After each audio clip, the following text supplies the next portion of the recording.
सत श्री अकाल friends, welcome to my channel desi foodies taste the soul of food. अज असीं बनावांगे केथे दा अचार। केथे दे अचार केथा जिहड़ा हुंदा है उहनूं वुड एप्पल भी कहंदे ने। ये बाहरों हार्ड हुंदा है, अंदरों सॉफ्ट हुंदा है, जिवें कि बेल पत्थर हुंदा है। कुछ उस टाइप दा हुंदा है, पर यह बहुत ज़्यादा खट्टा हुंदा है। इहदा अचार पाया जांदा है। वेट लॉस डायबिटीज़ वाले वास्ते बहुत वधिया है।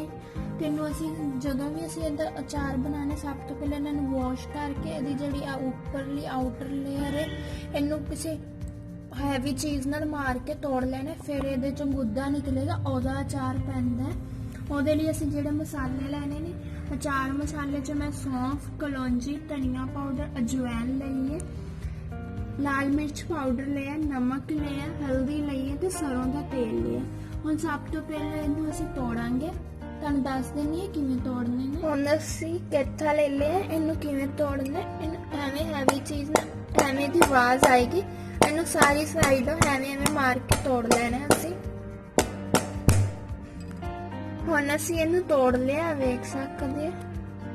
ਇਹਦੇ ਅੰਦਰੋਂ ਜਿਹੜੀ ਆ ਪਲਪ ਜੀ ਨਿਕਲਣੀ, ਇਹਦਾ ਅਚਾਰ ਪਏਗਾ। ਇਹਨੂੰ ਹੁਣ ਅਸੀਂ ਕੱਢ ਲਾਂਗੇ, ਛੋਟੇ ਛੋਟੇ ਪੀਸ ਕੱਟ ਲਾਂਗੇ ਅਚਾਰ ਵਾਂਗੂ। ਇਹਨੂੰ ਹੁਣ ਅਸੀਂ ਕੱਢ ਲਿਆ ਤੇ ਛੋਟੇ ਛੋਟੇ ਪੀਸ ਕਰ ਲੈਣੇ। ਜਿਸ ਵੀ ਸਾਈਜ਼ ਦੇ ਤੁਹਾਨੂੰ ਚਾਹੀਦੇ ਨੇ ਉਸ ਸਾਈਜ਼ ਦੇ ਤੁਸੀਂ ਪੀਸ ਕਰ ਲਓ। ਹੁਣ ਇਹਦਾ ਅਸੀਂ ਅਚਾਰ ਪਾਵਾਂਗੇ। ਸਭ ਤੋਂ ਪਹਿਲਾਂ ਅਚਾਰ ਮਸਾਲਾ ਇਹਦੇ ਚ ਐਡ ਕਰਾਂਗੇ।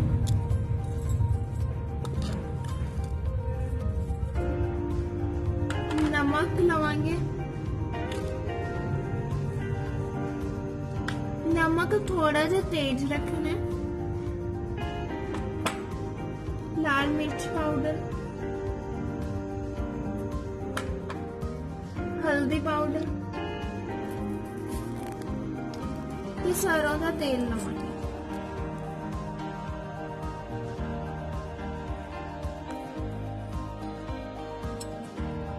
हुण इहनूं चंगी तरह सारे मसाले नाल असीं मिक्स कर लांगे ताकि सारे ਉਹਦੇ ਤੇ ਕੇਥੇ ਤੇ ਅਚਾਰ ਤੇ ਕੋਟ ਹੋ ਜੇ।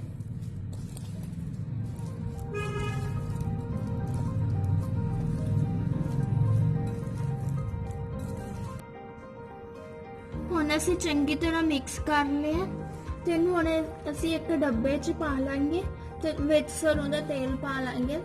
ਜਿੰਨਾ ਸਾਡਾ ਅਚਾਰ ਹੋਏਗਾ ਉਹਨੂੰ ਸਰੋਂ ਦੇ ਤੇਲ 'ਚ ਪਾ ਲਾਂਗੇ ਤੇ ਤੇਲ ਸਰੋਂ ਤੇ ਇੰਨਾ ਹੋਣਾ ਚਾਹੀਦਾ ਕਿ ਅਚਾਰ ਸਾਰਾ ਡੁੱਬ ਜਾਣਾ ਚਾਹੀਦਾ।